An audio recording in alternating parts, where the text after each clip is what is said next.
Bueno, quiero dar la bienvenida en nombre de la editorial de Ediciones B, que por suerte este año tenemos otro libro de Hernán Dobry, periodista e investigador. Este año presentamos Los judíos y la dictadura, un libro que revisa y transita tiempos muy duros políticos en la Argentina en relación con la comunidad, un libro que habla de los desaparecidos, de la resistencia, del antisemitismo, y revisa además la prensa de la época y la reacción que tenían frente a las noticias y a lo que iba sucediendo. Quiero agradecer especialmente a las personas que acompañan a Hernán, a Adolfo Pérez Esquivel, Premio Nobel de la Paz, a los periodistas Ricardo Rivas y Daniel Muchvik. Los tres tan gentilmente acompañan a nuestro autor para charlar sobre este tema. Ellos van a charlar un rato, durante una hora harán sus exposiciones y después seguramente habrá algún intercambio. Gracias otra vez por acompañarnos.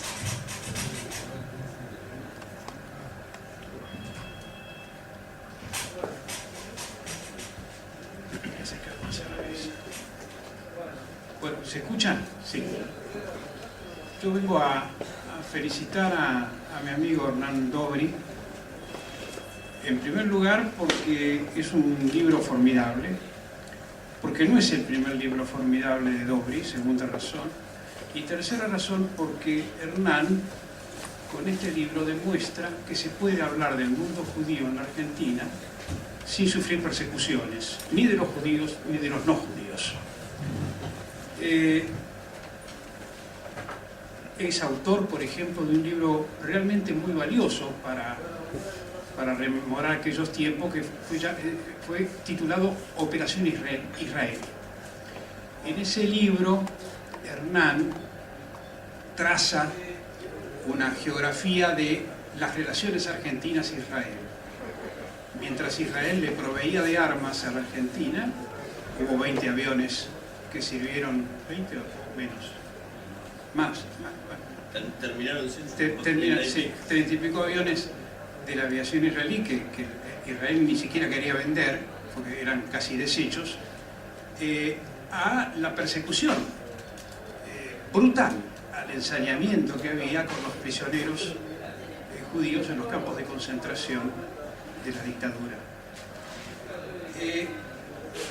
Él ha presentado el libro como un homenaje a Nueva Presencia, diario en el cual yo colaboré activamente desde el 77-78, ya no recuerdo cuándo, hasta el 82, 81. Años de fuego, diría, años de gran violencia y de gran temor a la represión. Pero en realidad no es solamente un homenaje a Nueva Presencia, sino además es un repaso de las actitudes de la dirigencia comunitaria judía durante la dictadura. Esto le viene muy bien a todos,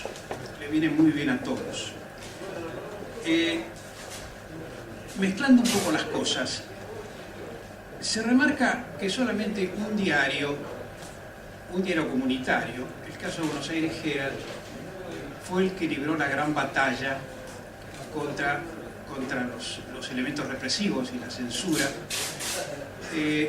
y todo el mundo se ha olvidado de Nueva Presencia. Nueva Presencia estaba dirigido por Hermann Schiller,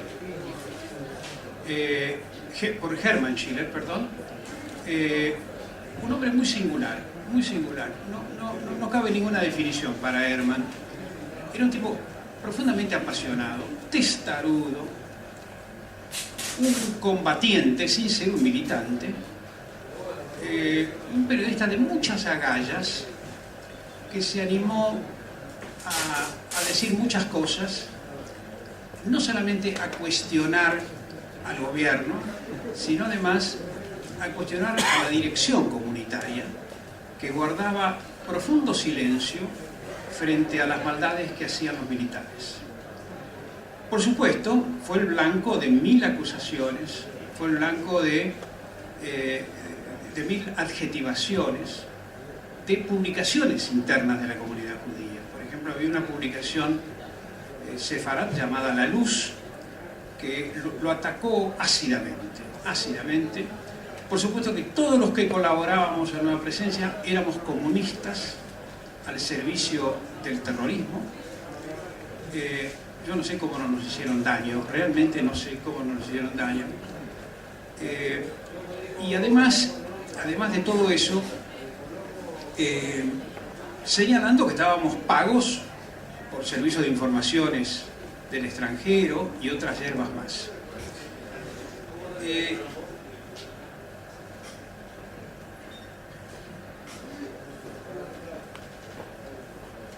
Bueno, en Nueva Presencia lo que se reflejó muy especialmente era el ritmo especial, el ensañamiento especial que había con los prisioneros judíos en los campos y en la sala de tortura.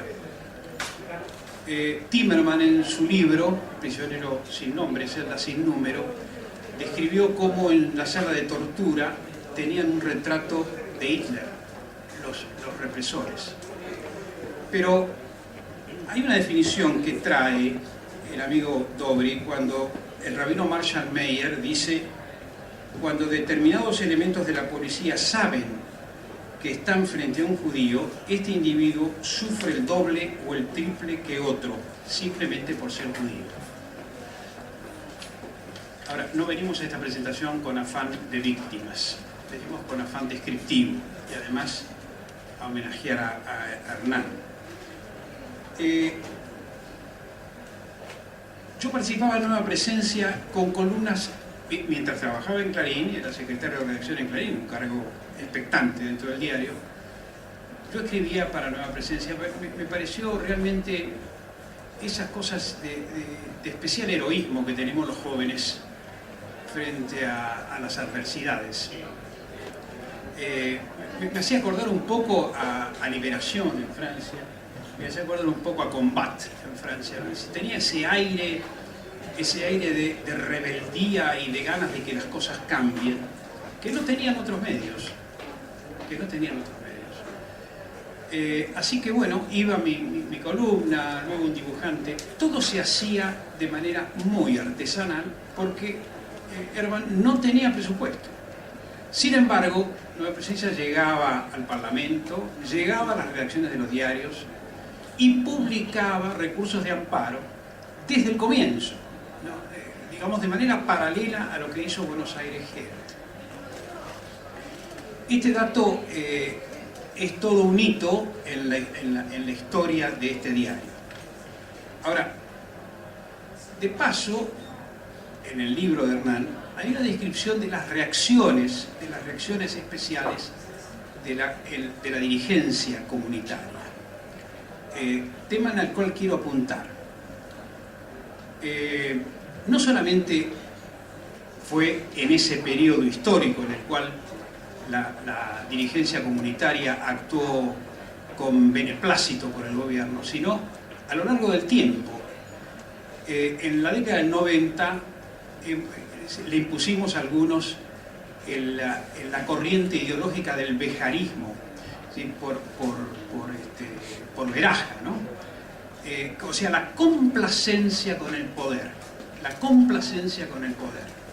¿sí? En definitiva, era una dirigencia, y suele ser una dirigencia muy apartada, perdonen si digo mi verdad, una dirigencia muy apartada de los requerimientos de un mundo judío muy cambiante, de una comunidad muy heterogénea, como es la comunidad en la Argentina, donde el 30-40% de los matrimonios son matrimonios mixtos.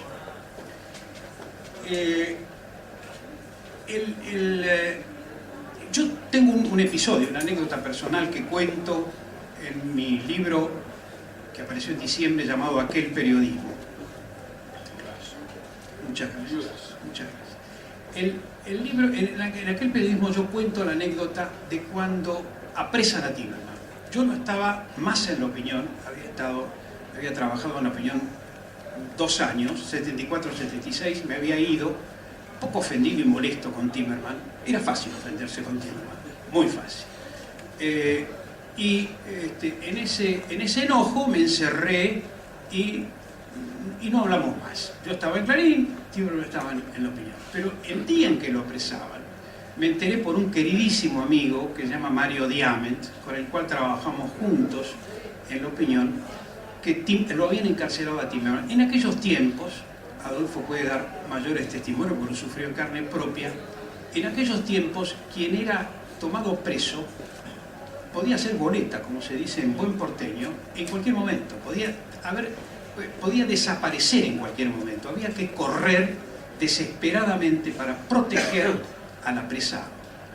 Entonces, el conocimiento, la amistad con Mario Diame, un llamado de la familia de Timerman que me hicieron a casa, y además una piedad por un preso. Él estaba junto con otro querido amigo que había trabajado en La Opinión, que era Enrique Jara. Luego lo tomaron prisionero a Ramiro de Casabella, que eran empleados del diario, eran jefe de redacción. Bien, pedimos una audiencia urgente a la DAIA. Era presidente de la DAIA el señor Resniski. Fuimos para plantear la necesidad urgente de que la DAIA se movilizara frente al apresamiento de Timerman. Bueno, mientras íbamos hablando, yo observaba los rostros de los presentes. Había unos 20, 25 miembros de la DAIA, junto con Resniski, que se metían debajo de la mesa, es decir, veían para otro lado, veían el piso, se ocultaban frente al hecho. Bueno, la DAIA no hizo nada, absolutamente nada, y con Mario hemos reconocido con el tiempo de que no solamente Timerman podía haber sido boleta, que también podíamos ser boleta nosotros, por el solo hecho de haber hecho esta gestión. ¿Por qué? Porque tenían apresado al hijo de Resniski, los militares, y lo presionaban y lo chantajeaban de no hacer ningún tipo de reacción ni protesta frente a desapariciones. Esto demuestra un poco, es un rasgo más, un pelo en el cabello, en la cabeza, de una situación que se repitió muchísimas veces. ¿Hubo colaboracionismo? No, no hubo colaboracionismo. ¿Hubo complacencia? Sí, hubo complacencia frente al poder de la dictadura. Es importante, además, señalar que Schiller, lo mismo que el rabino Marshall Meyer, lo mismo que Baruch Plavnik, otro rabino muy atrayente en su trabajo, participaron del movimiento judío por los derechos humanos. Yo nunca entendí muy bien por qué había que hacer un movimiento judío de derechos humanos, porque era un poco como getificar la protesta. Sin embargo, me parecía bien, había gente muy respetable, muy valiosa en ese movimiento. Hubo resistencia por parte de algunas asociaciones de derechos humanos, hubo algunas resistencias, porque no querían que participara el movimiento judío de derechos humanos. Bueno, tuvo que participar Verbitsky, que no sé de dónde sacaste en el libro que entró Verbitsky por una puerta cuando estaba oculto detrás de algún muro, amenazándolos de que si realmente no permitían el ingreso de este movimiento, indudablemente que él iba a denunciar el antisemitismo de los organismos de derechos humanos. Por supuesto que permitieron que el movimiento de derechos humanos, que el movimiento judío tuviera toda la actividad que requería. Entonces, heme aquí con un homenaje a Hernán, un homenaje a su trabajo tan meritorio y tan valioso como es deschavar, en buen criollo y en buen porteño, deschavar la realidad de aquellos que se silenciaron y exaltar la figura de aquellos que libraron una batalla con el miedo propio. Yo tenía miedo, todos teníamos miedo. Herman me imagino que tenía mucho más miedo que todos nosotros. Pero había que hacerlo. Era como una fuerza interior para hacerlo. No quiero decir con esto que éramos héroes, de ninguna manera. Éramos periodistas. ¿qué es el periodista sino un testimonio viviente o alguien que quiere hacer historia todos los días? Recomiendo mucho también el libro anterior de Herman. Ya tienen para hacer los deberes y hacer la lectura de este libro. Luego también tienen lectura del otro libro. Y además comprobar con el otro libro las relaciones y los vínculos diplomáticos por encima de las necesidades humanas de cada país. Fue el caso del vínculo de Israel con la Argentina y la provisión de armamento, mientras trazaba un doble mensaje. Por un lado pasaba esto y por otro lado la embajada facilitaba la huida de algunos a quienes buscaban, de algunos a quienes querían reprimir. Bueno, Hernán, bravo, felicitaciones y otra cosa.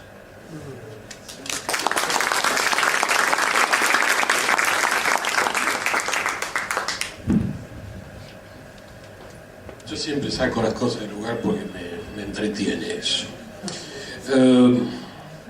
Estar una vez más con ustedes, que ya estuvimos hace unos meses, la verdad que no tendría que sorprenderlos y mucho menos a ustedes. Creo que Hernán no consigue nunca a otra persona más después de los notables para que venga a hablar de su trabajo. Soy el lector previo de los trabajos de Hernán desde hace ya muchos años y me nutro de ese trabajo. ¿Te corrió por la ansiedad? ¿Cómo? Pero tengo anécdotas enormes de sábados por la noche, después que finaliza el Shabbat, ¿viste? Quizás los años lo van. No creo que se lo van a profundizar y que te llama a las 11 de la noche y a las 12, de eso tengo un montón. Cristina te dice cosas terribles cuando suena el teléfono. Y realmente es un privilegio poder hacer este trabajo.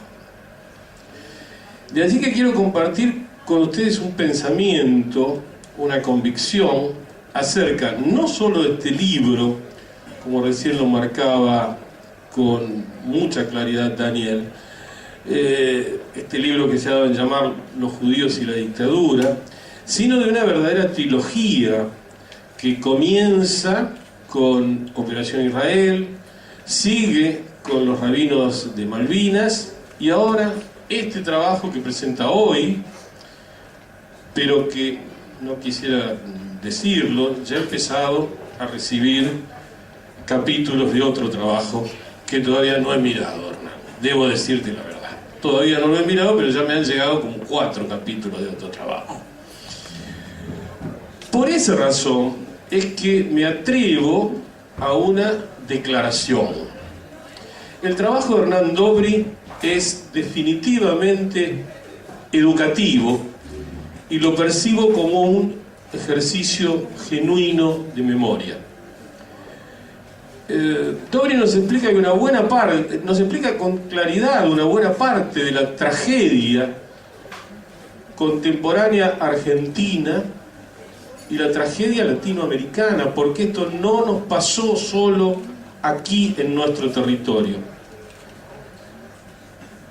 Dobry hace foco para este trabajo en la comunidad judía que organizadamente se instaló en la Argentina desde 1862 y luego da cuenta de la desaparición forzada, tormentos y muertes a las que fueron sometidos, según la fuente que se consulte, entre 794 y 1500 hombres y mujeres víctimas de las acciones de terrorismo de Estado, como un plan sistemático, como práctica que desarrolló la última dictadura cívico-militar. Desde la descripción de aquel infierno nos conduce hasta una primera reflexión a partir de la significación del número. El 8.86% del total de los desaparecidos entre el 24 de marzo de 1976 y el 10 de diciembre de 1983, registrados oficialmente ante la CONADEP, fueron judíos cuando en el país vivían unos 300.000 israelitas. Ese porcentaje desciende hasta el 5% cuando se toma como referencia el reclamo, que comparto, de las organizaciones defensoras de los derechos humanos por 30.000 desaparecidos. El 1% de la población argentina, estimada por entonces en unos 28 millones de habitantes, fueron desapariciones forzadas de judíos. Esta propuesta educativa de Hernán se apoya, más allá de su voluntad y decisión, en una historia concreta, en un hilo conductor que es Nueva Presencia, dirigido, fundado, impulsado, llevado adelante por Hermann Schiller. Schiller, cuando le pidieron que defina Nueva Presencia, dijo que Nueva Presencia no nació para que el lector comparta sus enfoques, sino para aprender a disentir. Su existencia ratifica las circunstancias de que es posible nadar contra la corriente y contribuir a la revisión de algunas pautas mentales, por lo menos en el ámbito del periodismo. O sea que el primer garrotazo viene para nosotros, bien recibido, contundente Schiller. Pero ¿por qué afirmo que la obra de Hernán Dobry converge en la voluntad de educar y de construir memoria? Tiempo atrás, creo que allá por el 96, 97, con un grupo de colegas en mi querida Facultad de Periodismo y Comunicación Social de la Universidad de La Plata, tuvimos la oportunidad de cursar cuando maestrábamos con un enorme docente y comunicólogo, el profesor y compañero Héctor el Toto Schmuckler. Y el Toto nos explicó que cuando avanzamos sobre estas cosas de memoria, nos explicó que en la tradición judía, en el Viejo Testamento, y por lo tanto también en toda la tradición cristiana, que tiene su sustento en aquellos viejos libros sagrados, hay un concepto, un mandamiento que está por encima de todos los mandamientos: no olvidar. Quienes frecuentan algunos de estos textos, nos decía el Toto, podrán verificarlo. No olvides, recuerda, se repite incansablemente. En el año 70 ejemplificaba, o sea, hace 2000 años, la destrucción del segundo templo en Jerusalén significó el comienzo de la diáspora. En aquellos años, el rabino Yonahan Ben Zakkai pidió autorización a las autoridades romanas para instalar una escuela. En esa escuela, situada en Yavneh, lo que se hacía era recordar. Schmuckler va más allá y dice que su preocupación en ese momento era que las palabras han perdido peso y que las palabras no significan. Y en ese contexto nos pegó un sacudón diciéndonos que las palabras pierdan peso y que dejen de ser significativas tiene que ver con la pérdida de la memoria de la significación de las palabras. Complicadito para esta hora, pero bueno, tienen tiempo después, pueden ir a cenar y comentar. Pero no fue todo. Nos dijo, la memoria es un acto ético por el cual los hombres se hacen responsables de la palabra. Schmuckler hablaba en ese momento para periodistas y comunicadores, que la verdad que nos sentíamos cascoteados. Hola, Ari. Y nos decía, si es un acto, es un hecho activo, lo cual se opone a cierta idea de que la memoria es una especie de receptáculo. Y si es el acto por el cual los hombres se hacen responsables de la palabra, ese responsable carga una ética, una moralidad, una moral hacia sí y hacia el mundo. Y es allí, en ese punto, donde encuentro las coincidencias motivacionales, periodísticas, humanas y docentes entre Schiller y Dobry. También Dobry es un cabrón. Fue mi alumno, cursó conmigo, lo sé, y me llegaba tarde. ¿Qué tenés para decir vos? Que sos la madre. Y en ese contexto era tan cara dura que llegaba y me decía: profe, no pude llegar antes porque era hora de cierre. Un periodista queriendo engañar a otro periodista con una excusa vana. Y era que tenía que atender los 470 archivos, otro trabajo, para mantener a su familia, como no podía ser de otra manera. Pero vuelvo a Smukler, que es el que me dio la llavecita para entender este trabajo valioso. Volvió a hablar de Ben Sakai, nos habló nuevamente de la escuela de Yavnev y dijo: en realidad la historia del judaísmo tiene que ver con toda la historia de Occidente. Tuvo como lugar de existencia esa memoria que se afirmó en Yavnev, la memoria infatigable de una historia, pero la preocupación no era la mera historia, la preocupación era la ley, lo que en hebreo se llama la halajá. Es decir, la obsesión no estaba dada en recordar los hechos, sino en recordar por qué los hechos habían ocurrido y qué enseñanza dejaban esos hechos, o a partir de qué concepciones, para usar un término moderno, se producían esos hechos. La halajá no es simplemente una serie de normas externas, la ley en el sentido de una imposición. Halajá viene de otra palabra hebrea, halaj, que quiere decir camino en el mismo sentido de la vía para algunas religiones, el Tao. Lo que preocupa es qué camino se sigue, qué conducta se sostiene ante la vida. La historia, como acumulación de datos, no enseña nada.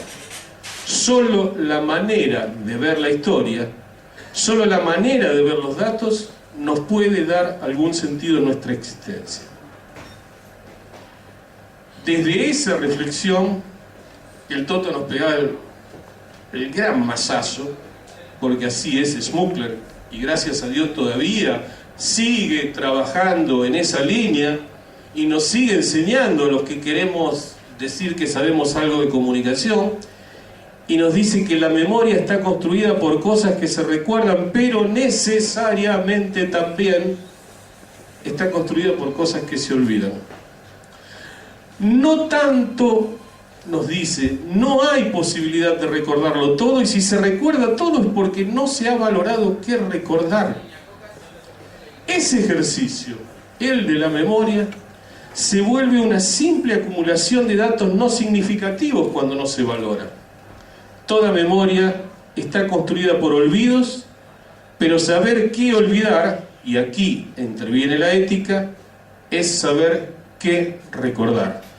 Y Hernán demuestra que sabe qué tiene que recordar y nos invita a recordar junto con él. Y acá mezclo la palabra recuerdo y memoria, porque memoria es muy diferente de recuerdo, porque recuerdo, recordis, es volver a pasar por el corazón.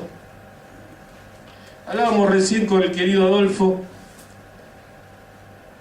que no se recuerda a los tipos que se enfrentaron y levantaron su voz sin armas contra la dictadura.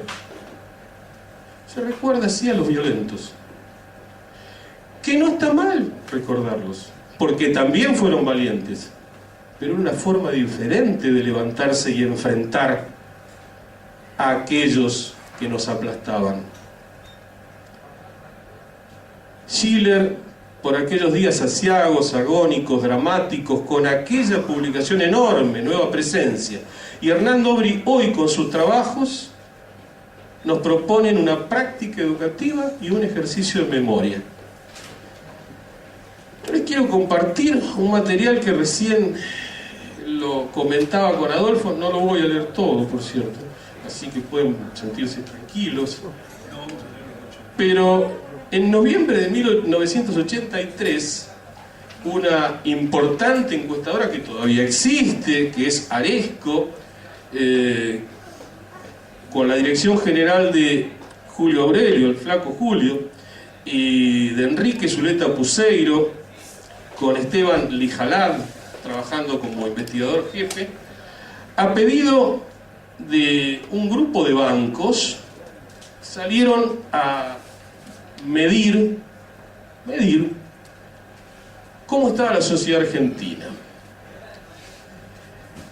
Una de las preguntas, esta encuesta tuvo 2 etapas, hubo una etapa antes de octubre del 83, porque también quisieron ese grupo de bancos medir quién ganaba las elecciones.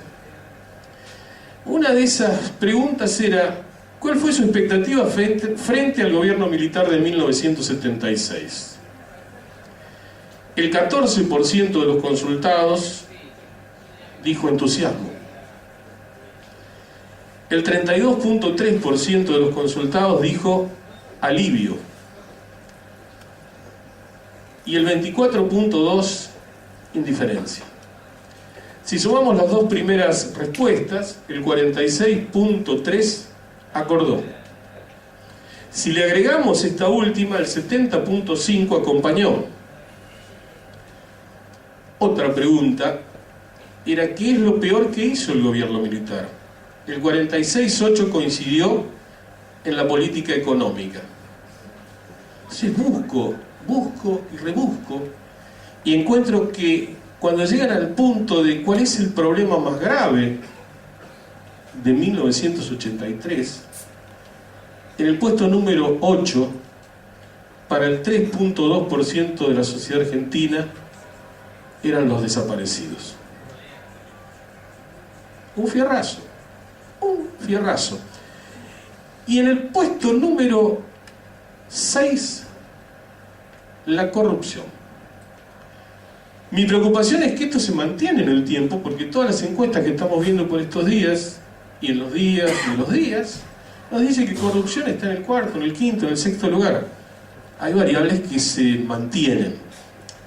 Y a mí me pareció relevante poner en común con ustedes estos datos, porque no son menores. Así la relevancia del trabajo de Hernán. Por cierto que 30 años después, es inimaginable que ante preguntas parecidas o iguales, las respuestas vinculadas con los derechos humanos tengan las mismas características.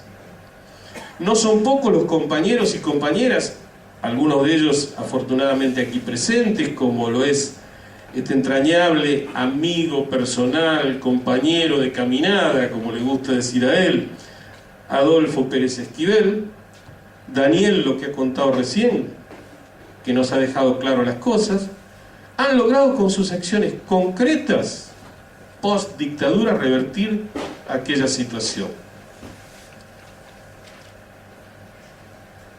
Por eso estas palabras, además de apuntar a destacar y recomendar la obra de Hernán, son también un homenaje para enormes, buenas personas como Schiller, como mi querido amigo Marshall Mayer, que lo sigo extrañando y me acompaña, como Adolfo, que cada vez que podemos nos tomamos un mate, que con sus encuentros y desencuentros epocales no siempre nos llevamos bien, alguna vez caminamos por veredas diferentes, pero siempre del lado de lo que éticamente sabíamos que teníamos que estar.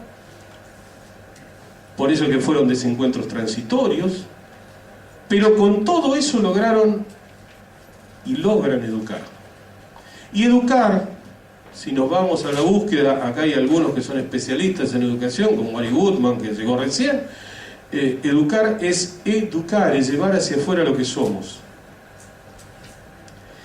Y si lo que somos era aquello, eran aquellas respuestas, no me gusta ser así.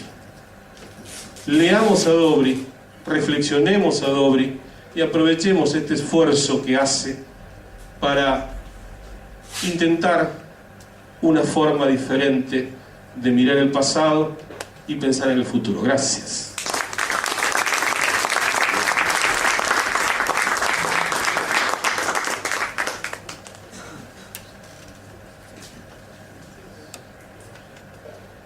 Buenas tardes a todos y todas. Les agradezco estar aquí con ustedes Hernán, cuando echaste a caminar la palabra en este libro, me di cuenta de que era parte de ella y que muchas de esas huellas es la que hemos caminado. Soy un sobreviviente de todo esto, parte de todo lo que has escrito, y esto, como dicen los brasileros, me trajo mucha sanidade de cosas. Me gustó lo que dijo Daniel, que no hay que presentarse como víctima, como héroes, sino como testigos, como rebeldes, tratando de cambiar la situación de injusticia por un mundo mejor. Por eso luché. Y claro, a medida que iba leyendo el libro, surgió Hernán Schiller, el rabino Mayan Meyer, cuando íbamos a la comunidad, a Betel, a acompañarlo, cuando contaba los problemas que tenía dentro de la comunidad, que no eran pocos, lo que fue la soledad, y además lo que fue la amistad. Recordé mucho también, y en tu libro lo reflejas,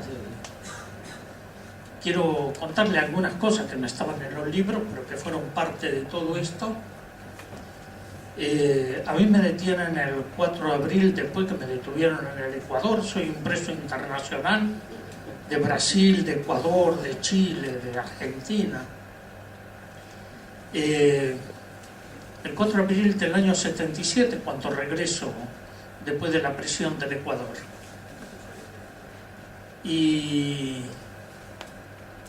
en esos 32 días, en la Superintendencia de Seguridad Federal, llevan a Robert Cox de Buenos Aires Herald. Estuvo un día ahí, así que había mucha actividad ahí en ese centro de torturas, y a la familia Greiber, donde las interrogaban durante toda la noche. Yo estaba encerrado en el tubo 14, ¿no? Me acordaba mucho de la canción que murió haciendo señas y nadie lo entendió, ¿no? Era el tubo 14. El tubo 14 era un pequeño calabozo en un centro de torturas. Y en un momento tenía que golpear la puerta y había un policía correntino, entonces le llamábamos Yacaré. Y para poder ir a un baño. Perdón, esto es mío. No, ya está. Ya está.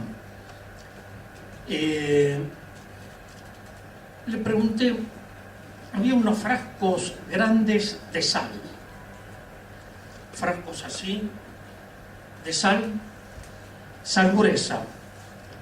Y le pregunté, Yacaré, ¿para qué tienen tanta sal? Ah, no, cuando hay algún herido se agarra un puñado de sal y se le pone en la herida para cortar la hemorragia. ¿Sí? ¿La antigüedad? Se usaba la sal. Sí, esto no era para curarla. No, pero lo otro, que también ahí lo reflejas en el libro, es que estaba pintada la entrada de una reja plegable a los tubos, a los calabozos, a las leoneras, que le llamábamos.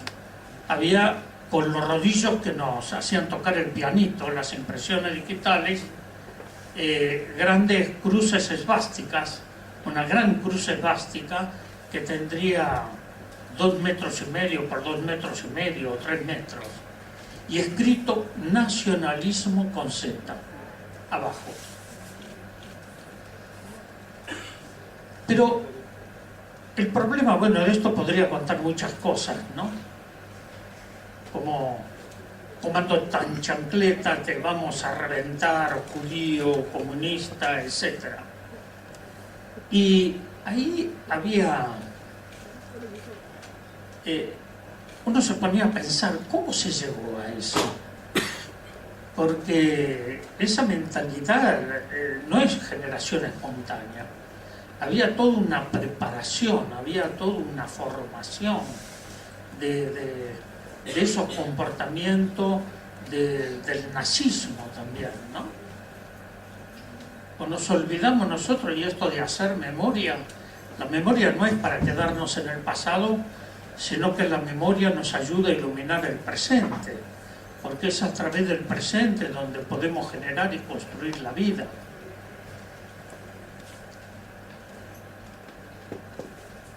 ¿Recuerdan ustedes Odessa? Los nazis que vinieron aquí, fueron al Paraguay, a Brasil, a Chile, la comunidad Libertad y tantas otras cosas, ¿no? La formación que tuvieron con los alemanes, con el nazismo, el acorazado Gran Spiff. Había todos unos antecedentes antes de esto. Y soy el director de tesis de un médico que la va a presentar ahora en octubre sobre la desaparición de los niños, y rastreando y buscando cómo comienza todo esto. Esto viene de la Guerra Civil Española. No es que los militares inventaron el secuestro de los niños. No, en la Guerra Civil Española el coronel Antonio Náguera, bueno, música de fondo, ¿qué van a hacer?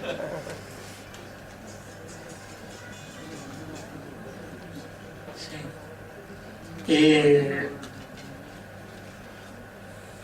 El Antonio Náguera era quien en la Guerra Civil Española secuestraban a los niños y se los entregaban a familia para no contaminarlos con la ideología de los padres. Y eso se aplica aquí. No nos extraña, porque también aquí intervinieron los franceses en la desaparición y secuestro de personas, y que lo tomaron de la guerra de Argelia y de la guerra de Vietnam de los norteamericanos. La doctrina de la seguridad nacional se instrumenta en las academias militares de los Estados Unidos, en la Escuela de las Américas. 80.000 militares latinoamericanos pasaron por esas escuelas. Es decir, no fue una generación espontánea. Lo que pasó en América Latina fue algo orgánico, preparado, ideológico, político, económico. No hubo casualidades, no hubo improvisación en todo esto. Entonces, muchas veces nos quedamos viendo los efectos sin ir a las causas del problema. Pero yo me recuerdo, y así siguiendo las huellas de tu libro, de hacer caminar las palabras, con el rabino Marshall Mayer, con Hermann Schiller, ¿no? Por Nueva Presencia, todo lo que logró, y eran momentos muy duros, muy arriesgados. Y creo que se fue construyendo a partir de eso lo que fue la resistencia. Nosotros jamás le preguntamos a las madres, a los familiares, a gente de dónde venían. Pero quiero contarle algo. En la casa de Nazaret nos reuníamos de noche hasta el próximo día para reflexionar juntos, porque no teníamos otro lugar donde ir. Y ahí había mujeres judías, había católicos, agnósticos, comunistas, etc. Pero ahí había una unidad en el dolor y en la resistencia. Así surgió Madre de Plaza de Mayo.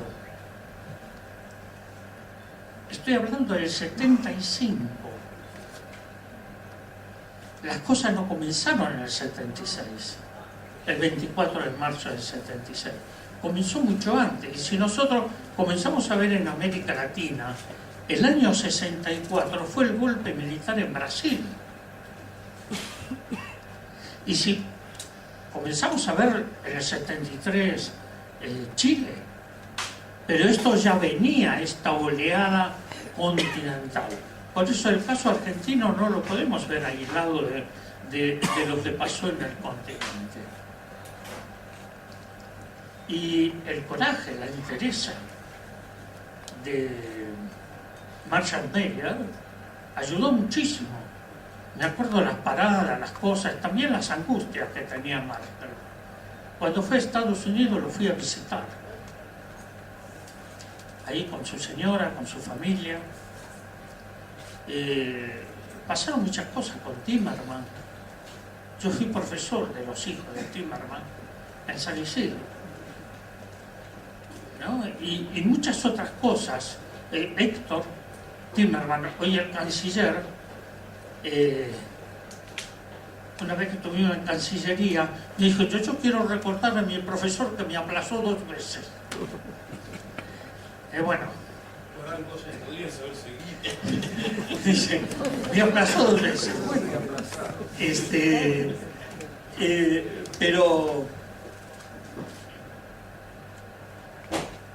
creo que todo esto nos tiene que servir para pensar, para ver. Habría muchas cosas en el libro, lo que fue la relación de Israel con la dictadura, ¿no? Ya lo señalaron, así que no voy a ser reiterativo con esto.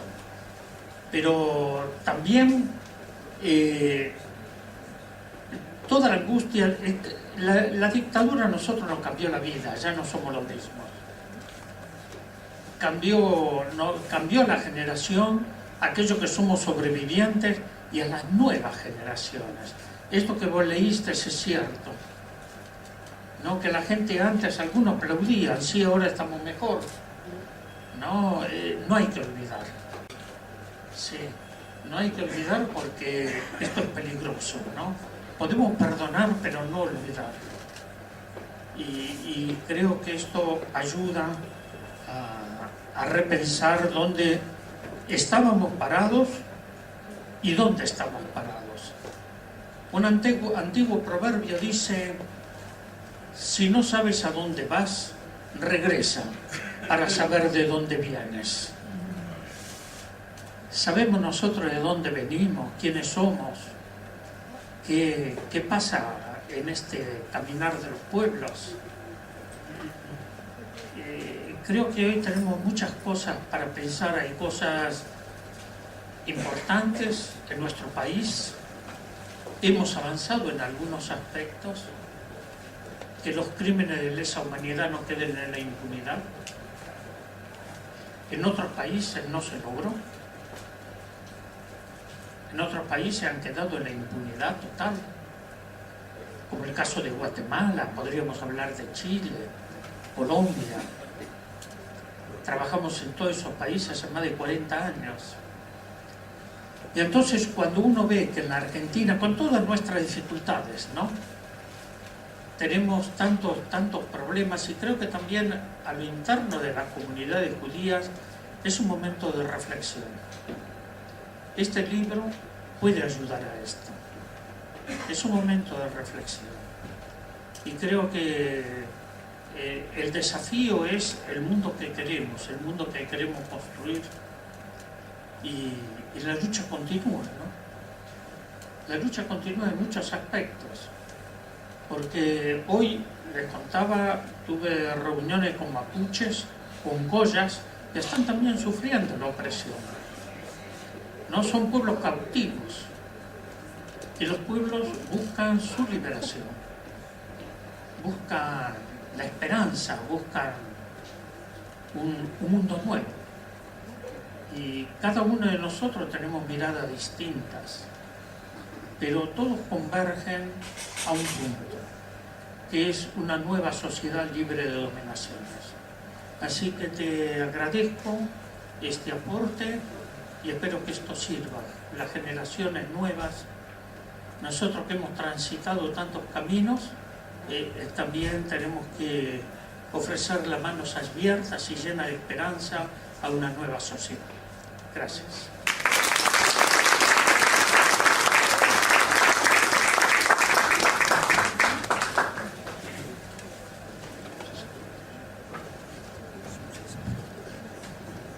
Quiero agregar unos poquitos datos históricos para tener conciencia, porque acá se refirieron, Adolfo, Rivas, se refirieron un poco al antisemitismo en la Argentina. La relación de los judíos con la Argentina siempre ha sido muy conflictiva. No quiere decir pésima, quiere decir conflictiva. Hay toda una larga discusión si hay antisemitismo o no hay antisemitismo. Que cada uno se quede con lo que piensa. Pero digo, cuando en 1905 Eduardo White saca la ley de residencia, 1905, con la llegada de la inmigración y los actos de protesta, está pensando no solamente en los socialistas alemanes de Wehrmacht, no solamente en los anarquistas, sino que está pensando esencialmente también en los judíos. La ley de residencia era tipo extranjero que venga y haga maldades, por ejemplo, manifestación pública o protesta, debe ser echado del país, debe ser devuelto a su país de origen. Imagínense volver a Polonia, a Rusia. Bueno, en la década del 30 toma mucho vigor toda una corriente del pensamiento intelectual y especialmente literario, dominado por el nacionalismo revisionista. Nacionalismo que venía de una corriente francesa de Charles Maurras. Pero el tema clave es que estos nacionalistas introducen el veneno antisemita y lo sumergen y lo penetran en el cuerpo de la sociedad argentina. No podemos olvidarnos de libros claves vinculados a este tema. Luego, a esto se suma una actitud displicente de muchos mandatarios de la Iglesia Católica, muchísimos. Gran parte de la Iglesia Católica estuvo con el deicidio, estuvo con estos tipos asesinaron a Cristo. Más los nacionalistas armaron una nube ahí tóxica. Durante la década del 30, en medio de esta terrible maraña antisemita, se sumó fundamentalmente la actitud de Cancillería frente a los refugiados de Europa.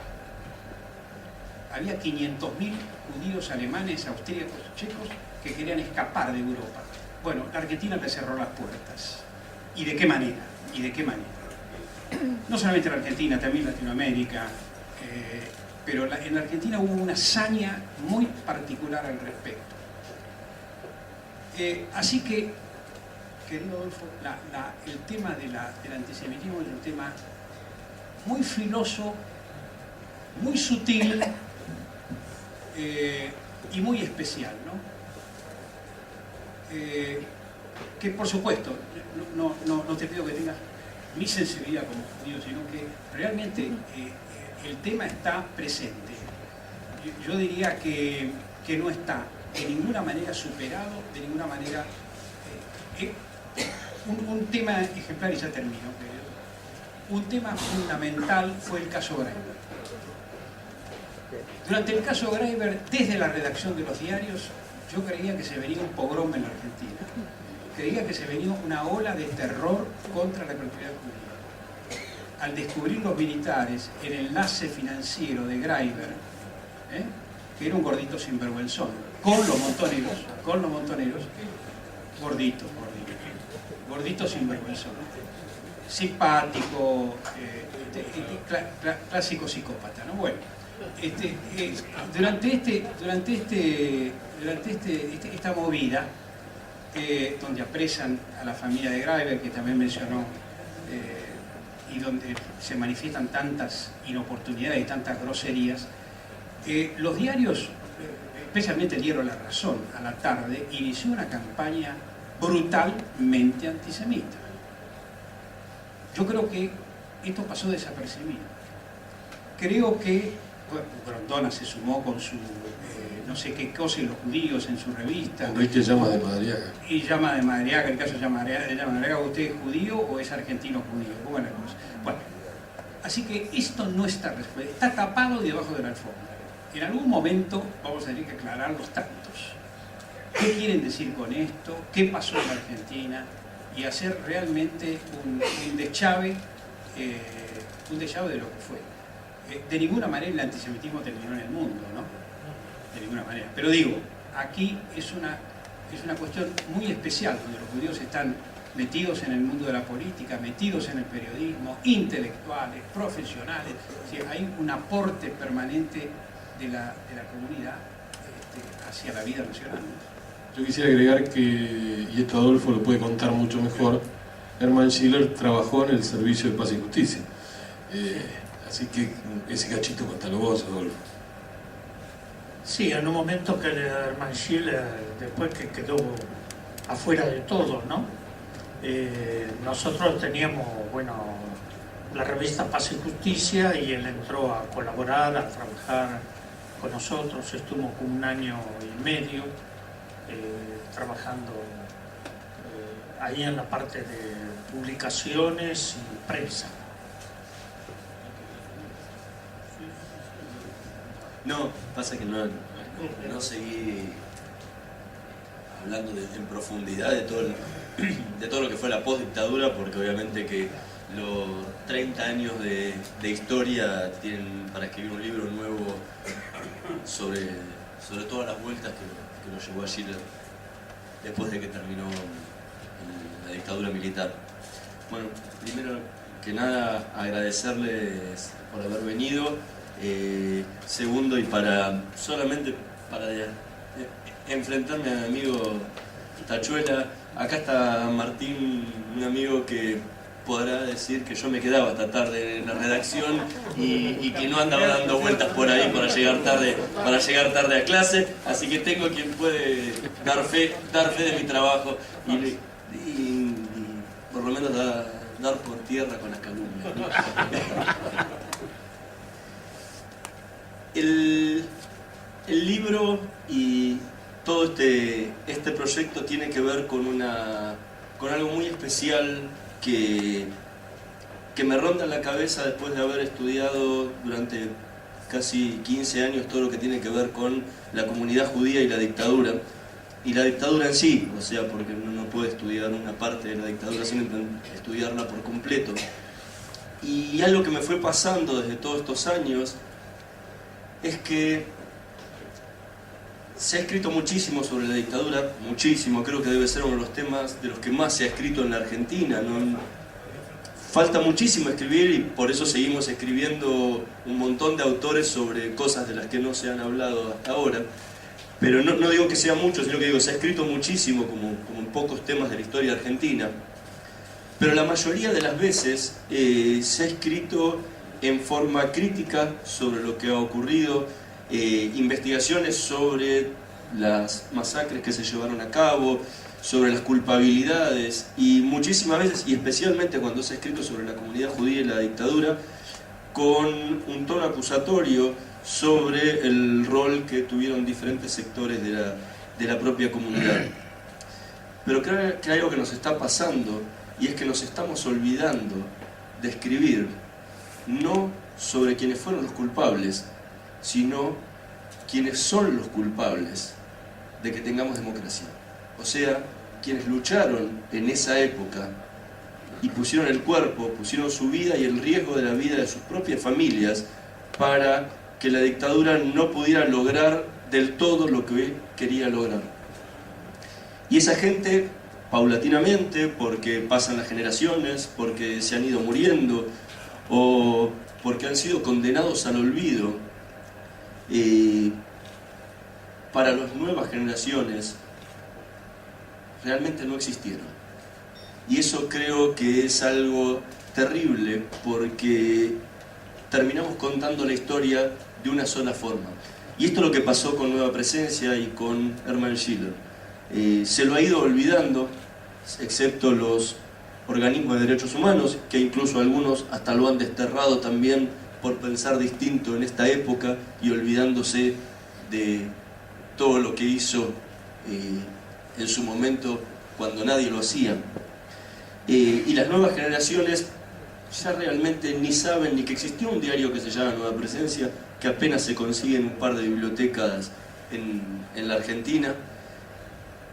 Entonces esa era para mí la idea de rescatar y afortunadamente poder rescatarlo con Hermann Schiller vivo, ¿sí? Y que tuviera el reconocimiento, aunque sea mínimo, que le puede... Sí, Hermann no pudo venir, me mandó ayer anoche un mail que tenía hoy programa de radio en vivo y que no podía venir. Pero me mandó su agradecimiento, sus felicitaciones para la presentación. Que era el merecido reconocimiento que él debía tener por su labor, por lo que había hecho. Y no solo es él, ¿sí? Como fue el caso de Schiller, hay muchísimos, pero muchísimos personajes más anónimos o más conocidos que merecen exactamente lo mismo. Hay religiosos de diferentes credos que hoy realmente no son ni recordados, obispos de la Iglesia Católica que han peleado con su vida frente a una estructura que iba en contra de lo que ellos pensaban, obispos metodistas, rabinos, porque todos recordamos, y yo en el libro le dedico un capítulo especial, todos recordamos la inmensa labor que tuvo el rabino Marshall Meyer, pero pocos recuerdan la labor y todo lo que trabajó el rabino Bobby Gretz en esos mismos momentos, y que porque se fue del país en el año 80 ya nadie se acuerda ni de lo que hizo, y a Brasil, y hoy vive en los Estados Unidos, y fue casi desde el comienzo miembro de la PDH, cuando nadie estaba en la PDH y cuando era un pequeño organismo de derechos humanos y que empezaba a luchar contra la dictadura. Son gente de la que afortunadamente Bobby vive todavía, de los que nadie se acuerda. Y así podríamos, y Adolfo podría dar muchísimos más nombres que yo porque los ha vivido y han sido compañeros de lucha y de trabajo durante muchísimos años. Esa gente ha sido olvidada. Y creo que lo que nos falta un poco es escribir sobre esa gente, porque si bien la historia hay que leerla y analizarla para tratar de no repetir los mismos errores que se cometieron, creo que más importante aún es resaltar la lucha y el trabajo que hicieron quienes pusieron el cuerpo y quienes lucharon, porque lo importante es volver a repetir lo que ellos hicieron si toca cualquier situación diferente. No tratar de no cometer los mismos errores, sino volver a seguir el ejemplo de esos que hicieron, ¿sí? Y si uno se olvida de esa gente que hizo, difícilmente pueda volver a repetir su trabajo. Y quiero cerrar solamente con una frase que complementa un poco lo que dijeron Daniel y Adolfo sobre el sufrimiento que fue esa época y el dolor que les llevó toda esa lucha casi quijotesca contra un monstruo que era la dictadura, con solamente las armas de la voz y como decía el rabino Marshall Meyer citando a su rabino Abraham Yoshua Heschel, ellos rezaban con los pies. Bueno, ellos caminaban y luchaban con los pies, caminando y hablando y nada más que eso. Hermann Schiller termina diciendo, ¿sí?, en el libro, y que esta es la conclusión: hice lo que pude, no salvé a nadie, simplemente mi papel fue de denuncia, era periodista. La DAIA no desempeñaba esa función e intentamos cumplirla por afuera. Muchos me preguntan si volvería a hacerlo. No, no lo volvería a hacer, ni loco que estuviese. No estoy arrepentido, pero la guerra fue tan despiadada que lo único que hice fue perder. Perdí todo, amigos, familiares, que no me dirigieron más la palabra. Fui visto como enemigo público número 1 por un sector de la comunidad. No fue fácil.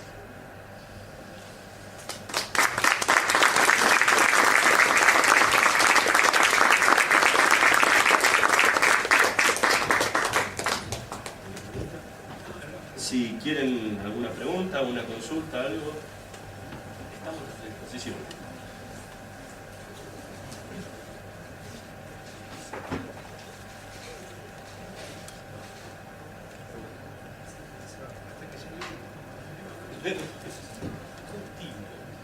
¿Algún valiente? ¿No?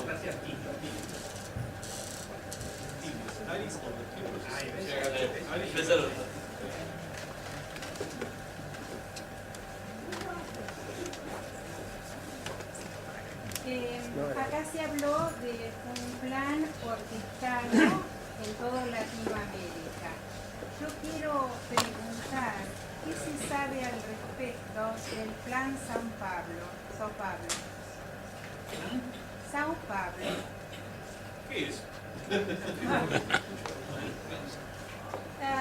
En realidad yo no lo sé muy bien. Tuve la oportunidad de estar con un profesor que viaja por el mundo y extrajo un libro que tiene ese nombre, en cuya tapa está la foto o el dibujo de los presidentes de Latinoamérica, incluida nuestra presidente. Y nos dijo que era muy difícil conseguir ese libro, que intentara tener algún dato, porque era importante, porque es un plan orquestado que tiene que ver con la droga, tiene que ver con la inseguridad, con todo lo que estamos viviendo en todo caso en este momento aquí. Por eso quería saber si ustedes tenían algún tipo de... Línea. No tengo la menor idea de eso. Yo tampoco, pero él sacó un libro que... Un plan paulista. Sao Paulo. Gracias. Aquí tenemos, sí, a ver si tenemos suerte. Bueno, gracias por la atención. Primero agradecerles, la verdad que es un privilegio tener a todos ustedes acá que nos den una información. ¿Sí? ¿Ahora? ¿Ahora sí? Bueno, simplemente es una aclaración. Ser judío fue difícil siempre, desde que nacimos. Desde que nació el pueblo judío fue perseguido. Tuvo todos los, como fueron en este momento los aborígenes. No siempre fuimos perseguidos. El centro de la persecución se dio en Europa. Desgraciadamente la peor, que después se transfiere a América. Y vos, Musni, perdón que te tutee, soy más grande que vos, por eso te tuteo. Hablaste. Tratame de pibe y me haces muy feliz. Bueno, nene te iba a decir. Hablaste de Hernán Schiller, que nosotros todos en aquella época pedíamos a revistas todas las semanas le pedíamos al diario que nos guarde esa revista porque no había, era la única información que tenía. Pero nombraste algo que hiciste pasar también la luz. Que eso es lo que quiero aclarar en este momento. La Luz fue una revista judía de Nissim NKB, donde su función fue fundamentalmente dar información para la creación del Estado judío en ese momento. Esa fue la finalidad de la revista La Luz. Ahí enfocó toda su acción. Quién sabe después, ya una vez hecho el Estado de Israel, esa revista pierde un poco la función, el objetivo. Quería aclarar ese punto. Y segundo punto que quiero aclarar es sobre las instituciones judías. En este aspecto, siempre entendemos, y si lees la historia del judaísmo, enfocando el judaísmo porque esto que en parte es lo que escribiste vos, Hernán, siempre hubo dirigentes que tuvieron que negociar con el poder. Siempre. Y va a tener que seguir existiendo. ¿Te referís a los Judenrat? No. Te digo, siempre desgraciadamente tuvieron que, porque algo salvaron. Desgraciadamente. Por eso te dije de entrada, ser judío es muy difícil. Porque el antisemitismo, la persecución, se lleva hoy mismo. Tenemos hasta países a hablar del siglo XXI que quieren destruir directamente a Israel. Entonces, no se pueden medir las instituciones judías así tan livianamente como me parece que ustedes dieron como un enfoque como instituciones judías. Porque yo te nombro la AMIA, por ejemplo, las cosas que hace la AMIA para la comunidad, te nombro una con cualquier otra, es un ejemplo en todo sentido. Entonces yo creo que la información que están dando, aparte, es como un no desprestigio de las instituciones o de ciertos dirigentes, que siempre va a existir en una sociedad donde se persigue esa idea. Entonces, el judío que siempre trata de estar, por lo que sea, estar siempre trabajando, exponiéndose, desgraciadamente, siempre fue expuesto para ser perseguido, y cuando hay algún hecho, lo ves en cualquier lugar. Fíjate, vos te doy un solo ejemplo. España tiene un atentado, Europa está todo contra Al-Qaeda, contra todo. Los judíos tuvieron 60.000 atentados desde que nació el Estado de Israel. ¿Vos viste alguna declaración en algún lugar de los derechos humanos de acá, de cualquier lugar del mundo, que hayan dicho esos ataques son inmorales? 60.000 atentados. Entonces, resumo y termino. Quiero decir que ser judío no es lo mismo que ser así comúnmente opinar, sino que desgraciadamente llevamos una cruz, o un magendube, como quieran llamarlo, ¿no? Que desgraciadamente no es fácil negociar, no es fácil, y gracias a Dios también tenemos judíos como Hernán Schiller, como el rabino Marshall Meyer, pero también tenemos otros tipos de judíos que, a pesar de que pudieron negociar, no ser tan Hernán Schiller o Marshall Meyer, también hicieron mucho por el país donde viven y por la colectividad. Nada más.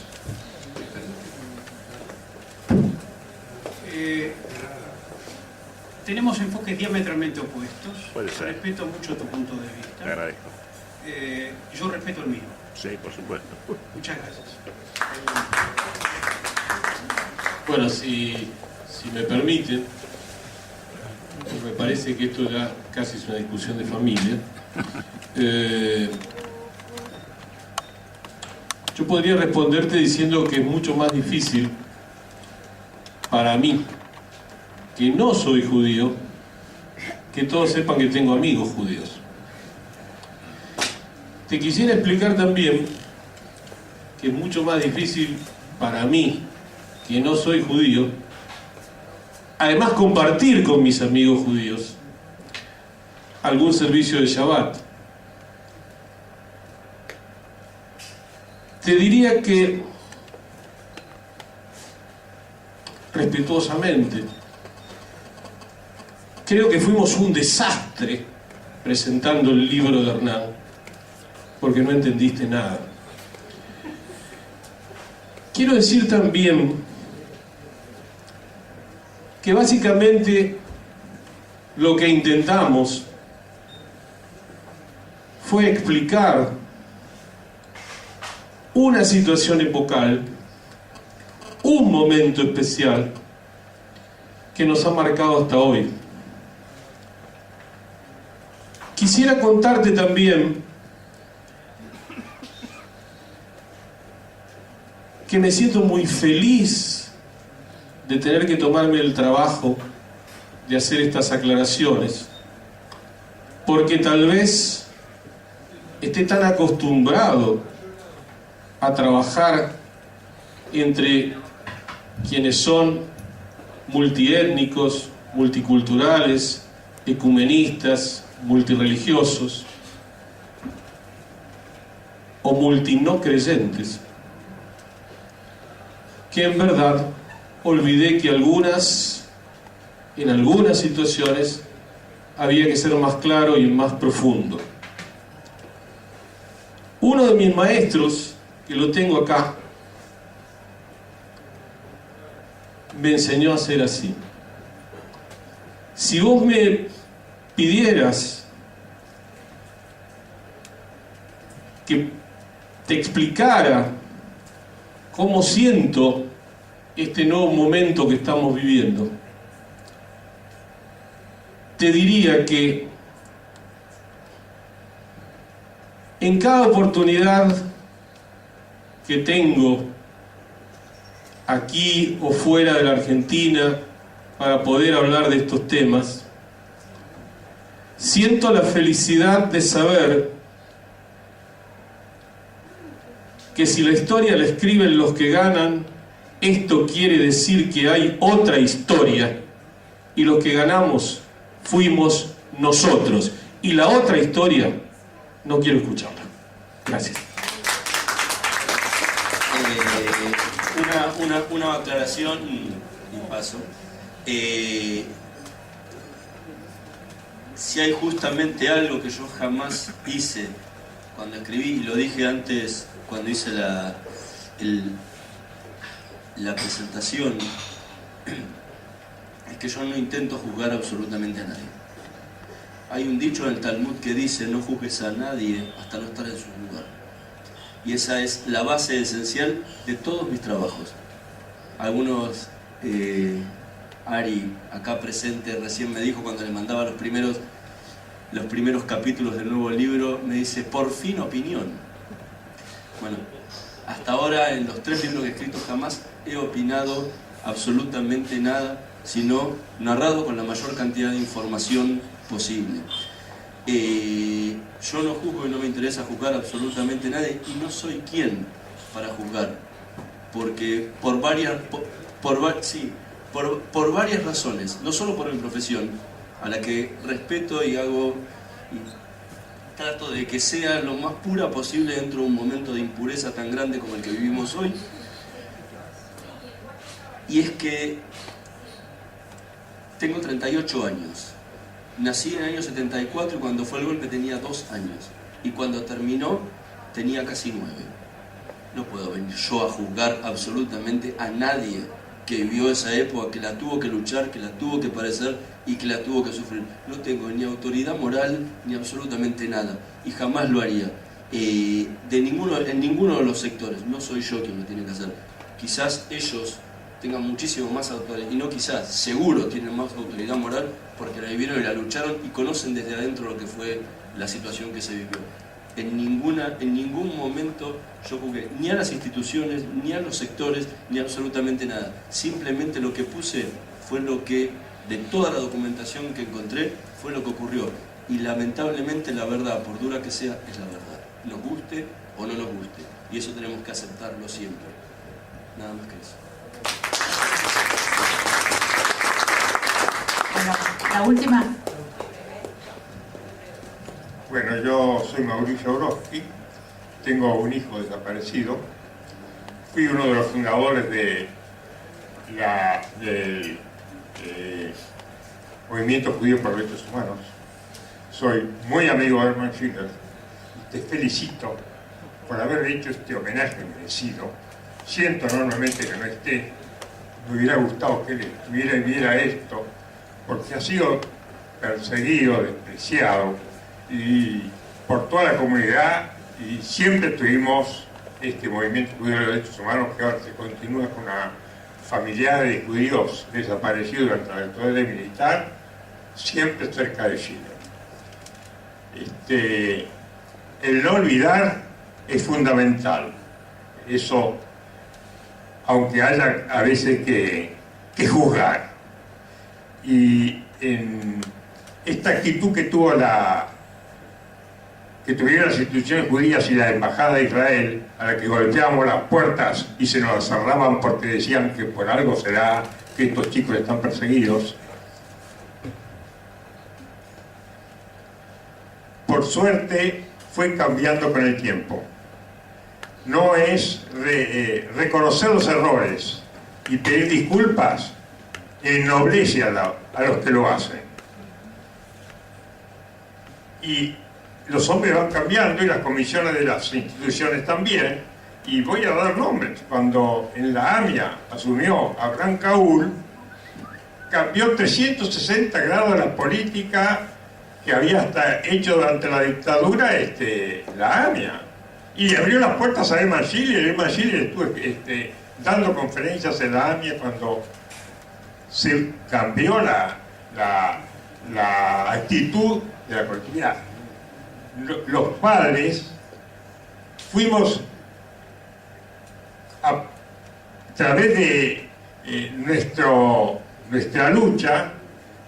Israel reconoció también sus errores, formó una comisión investigadora parlamentaria que rectificó, abrió los archivos que no debían ser abiertos hasta dentro de 5 años más, pero los abrió, reconoció los errores, invitó a los familiares de los judíos desaparecidos a Israel. Ahí estuvimos en el Parlamento, estuvimos en la Universidad de Brea, y cuando estuvimos ahí en el bosque Ben Shemen, que es un bosque que está entre Jerusalén y Tel Aviv, la Keren Kayemet, que es una institución que fomenta la forestación y otras obras sociales en Israel, instaló en el Ben Shemen el bosque en un arco que dice nunca más, que es un homenaje a los chicos judíos desaparecidos durante la dictadura militar, que está y se manifiesta en una cantidad de piedras en las que figuran los nombres de por lo menos 200 a 300 de los chicos desaparecidos, la familia Tanopolsky, mi hijo y yo, los hijos de otros compañeros. Así que la AMIA cambió, e incluso